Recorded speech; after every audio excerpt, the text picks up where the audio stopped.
Hi everyone, very very good morning to all of you. I hope आप सब मस्त होंगे, ज़बरदस्त होंगे, तैयारी एकदम चल ही रहा होगा। नो डाउट दोस्तों, देखो होता है क्या है ना कि कई लोग ये पूछ रहे थे ना कि कमेंट करके कि सर मॉक कितना रोज़ देना चाहिए, आप ये तो बता दीजिए ना। और कहाँ कहाँ से मॉक लगाए, क्या करे, कब देना चाहिए, कब नहीं देना चाहिए। ठीक है ना, क्या रोज़ चार चार का मॉक लगाए तो एकदम काम चल जाएगा? भाई चल क्या रहा है।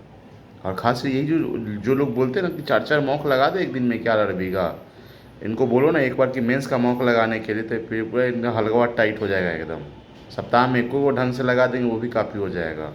ठीक है ना, देखो मॉक आप लगाते क्यों है दोस्तों, ये आपको पहले बहुत ही बारीकी से समझना पड़ेगा। ठीक है ना, मॉक लगाते हैं दोस्तों कि आपका प्रैक्टिस कितना हुआ है, आप कहाँ पर अभी स्टे कर रहे हो वो चेक करने के लिए। तो पहले आपको तैयारी करना पड़ेगा ना। समझ रहे हो ना क्या कहना चाह रहे हैं? तो पहले जो है दोस्तों, आप हर एक सब्जेक्ट, चाहे वो मैथ हो, रीजनिंग हो या फिर इंग्लिश हो, पहले आप बेसिक से पढ़ो एकदम, हर एक टॉपिक को एकदम। और डायरेक्ट मॉक दोगे ना तो हमेशा आप डिमोटिवेट ही आप रहोगे, क्योंकि स्कोर आएगा नहीं। स्कोर नहीं आएगा तो आप एकदम परेशान हो जाओगे। कोई और बोल दिया कि नहीं नहीं मेरा तो इसमें इतना स्कोर है, तो और एकदम टेंशन में एकदम। देखो जैसे मान लो मैथ में ही अगर टाइम एंड वर्क अगर टॉपिक हम उठा रहे हैं तो पहले उसका आप कॉन्सेप्ट देख लो, उससे रिलेटेड जितना जितना क्वेश्चन आपको जहाँ जहाँ से मिला वो प्रैक्टिस कर लो, क्विज मिलता है वो लगा लो। ठीक है ना, ऐसे करके सेक्शनल वाइज जो रहता है ना एकदम पूरा टॉपिक वाइज क्विज एकदम वो सब लगा लिया करो। ठीक है, ऐसे करके काम करना होता है। फिर जैसे मान लो अगर आपने दो चार पाँच चैप्टर अगर पढ़ लिया तो उसका तब मिक्स क्विजेस लगाना शुरू कर दो एकदम। क्विज से जो है ना, क्विज और सेक्शनल मॉक से ही दोस्तों आपका स्कोर बढ़ेगा, क्योंकि वहाँ पे जो है ना हर एक सेक्शन के ऊपर आपको काम करने का मौका मिलता है। ठीक है, और कई बार ऐसा जो ही नहीं कि जैसे टाइम एंड वर्क टॉपिक अगर आपने पढ़ लिया तो आपसे एग्जाम में भी वो बन जाएगा। ठीक है ना, क्योंकि एग्जाम में रहता है दोस्तों सेक्शनल टाइमिंग। कई बार ऐसा होता है कि आपसे बनता तो है लेकिन टाइम ज़्यादा लग जाता है, तो उससे घबराना बिल्कुल भी नहीं है। आप स्टार्टिंग में ये देखो आपसे बन भी रहा है कि नहीं बन रहा है, समझ रहे हो ना। ठीक है, तो आप टॉपिक वाइज जो है ना पहले काम करना शुरू कर दो। ठीक है, चाहे हर एक सब्जेक्ट में, चाहे मैथ में हो गया, रीजनिंग हो गया, इंग्लिश में हो गया। आरसी सॉल्व नहीं होता तो पूरा इंग्लिश सॉल्व करके कैसे क्या करोगे, क्योंकि आरसी तो इंग्लिश का पार्ट है एकदम, है ना। तो पहले जो है ना आपको ग्राउंड लेवल पे काम करना पड़ेगा। ग्राउंड लेवल क्या है उसका, तो टॉपिक वाइज है।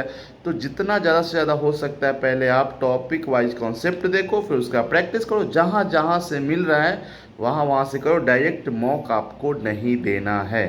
ठीक है ना, ये चीज़ ध्यान में रखो, नहीं तो फिर आपका प्रिपरेशन रहेगा नहीं, आप इर्द गिर्द में घूमते रहोगे एकदम।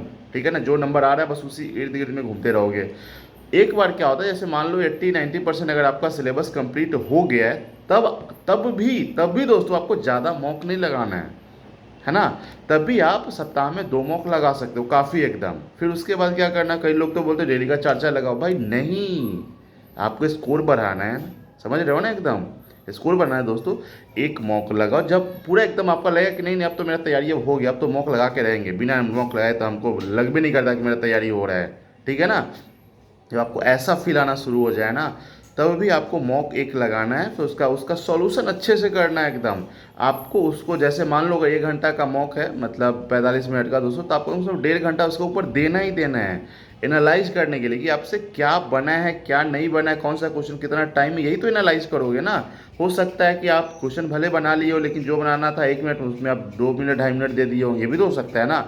तो हर जगह पे जो है ना आपको बहुत अच्छे से एनालाइज, देखो स्मार्ट तरीके से पढ़ोगे ना तो सिलेक्शन जल्दी हो जाएगा। ऐसा नहीं कि अब ज़्यादा से ज़्यादा मॉक लगाने से सिलेक्शन होता है ना, तो हर किसी का सिलेक्शन हो गया रहता है। ठीक है ना, और ये तरीका आपको एकदम पूरा अपनाते रहना है, पूरा कंसिस्टेंट वे में दोस्तों। ठीक है ना, कंटिन्यूटी इस चीज़ को आपको फॉलो करके ही चलना पड़ेगा, तभी आपका काम बनने वाला है। ठीक है, ज़्यादा से ज़्यादा मॉक देने का कष्ट अभी फ़िलहाल नहीं करें। जब एग्ज़ाम एकदम पास में आ जाएगा ना तब डेली का 2 मॉक बस लगा लेना, वो भी काफ़ी है एकदम। ठीक है ना, लगाना एनालाइज करना, लगाना एनालाइज करना, ये अभी जो एग्ज़ाम से पहले वाला जो टाइम है ना इसमें मैं ये बात कर रहा हूँ। ठीक है, आपको मेन ये है कि आपका बेसिक ठीक होना चाहिए। बेसिक ठीक होगा तो उधर भी आपका काम होगा ही होगा। बेसिक ठीक हो जाएगा तब आप मॉक लगाओगे ना, बार बार मॉक लगाओगे तब आपका स्पीड बढ़ता है उससे। ठीक है ना, क्योंकि कई बार ऐसा नहीं कि अगर आपका सारा टॉपिक सब कुछ पढ़ा हुआ है तब मॉक लगाओगे तो आपका स्कोर भी उसमें अच्छा आ जाएगा, नहीं। तो सेक्शनल टाइमिंग रहता है, आप क्वेश्चन ही आपसे अटेम्प्ट नहीं होगा। लेकिन उसके बाद अगर ना बार बार मतलब आप मॉक दोगे, एनालाइज करोगे, मॉक दोगे अच्छे से एनालाइज करोगे ना, फिर आपका स्कोर बढ़ता हुआ आपको दिखेगा। ठीक है ना। और ये तरीका होता है। कई लोग बोलते हैं कि नहीं बनता है तो मॉक सबमिट कर देते हैं। क्यों भाई? एग्ज़ाम में अगर मान लो क्वेश्चन नहीं बनेगा तो आप एग्ज़ाम छोड़ के बाहर आ जाओगे क्या? ऐसा होता है क्या? नहीं ना हो सकता है। तो फिर कैसे करोगे बताओ? समझ रहे हो ना। तो ये चीज़ सब आपको ध्यान में रखना ही रखना है। जैसे एग्ज़ाम में आपका मान लो एग्ज़ाम भी तो एक तरह का मौका ही है ना, समझ लो। तो उसमें क्या होता है कि जैसे मान लो 10 बजे से है तो आप ना कैसे 9 बजे सेंटर पे पहुंच जाते हो एकदम, 9:30 एकदम पूरा सिस्टम सब कुछ अपडेट करके एकदम बैठ जाता हो आधा घंटा पूरा रिलैक्स, बिना सेल फ़ोन का, बिना मोबाइल फ़ोन का दोस्तों, ठीक है ना। ना तो किसी से बात करना, नहीं कुछ एकदम। क्या अभी ऐसा कभी घर पे ट्राई किया है? एक बार करके तो देखो ना, इतना सुकून मिलेगा। और आपका जो परफॉर्मेंस है दोस्तों, जहाँ पे आपका 50 नंबर आ रहा था, 10 नंबर तो आपका ऐसे ही बढ़ जाएगा पूरे फील के साथ। कई लोग नहीं नहीं नहीं नहीं आएगा तो चलो ठीक है बेकार आ जाएगा, नेक्स्ट वाले में कर। नहीं, आपको ये फील करना है कि ये मेरा एग्जाम ही है। जितना प्रेशर लेना है मॉक देते टाइम ही ले लो एकदम, है ना। तो का कि जितना मान लो ओरिजिनल वाला जो एग्ज़ाम होता है उस समय जितना एकदम दिमाग इधर उधर सठिया गया रहता है, उतना ही इस समय भी एकदम फील होना चाहिए। तभी तो आप असलियत वहाँ पे जाओगे। आपका हाथ पहले से ही रहेगा। गर्मी आ रहा है, कई जगह पे एग्जाम सेंटर पे फ़ैन वगैरह नहीं काम करता है अच्छे से, ये हुआ है। आपको भी फ़ैन बंद करके भी दे दिया करो, फील करो इस चीज़ को। बहुत मायने रखता है ये सब चीज़ एकदम। जो ही नहीं कि आपका एग्जाम सेंटर पूरा फुल्ली एसी वाला ही रहेगा, एकदम मज़ा आ जाएगा, नहीं।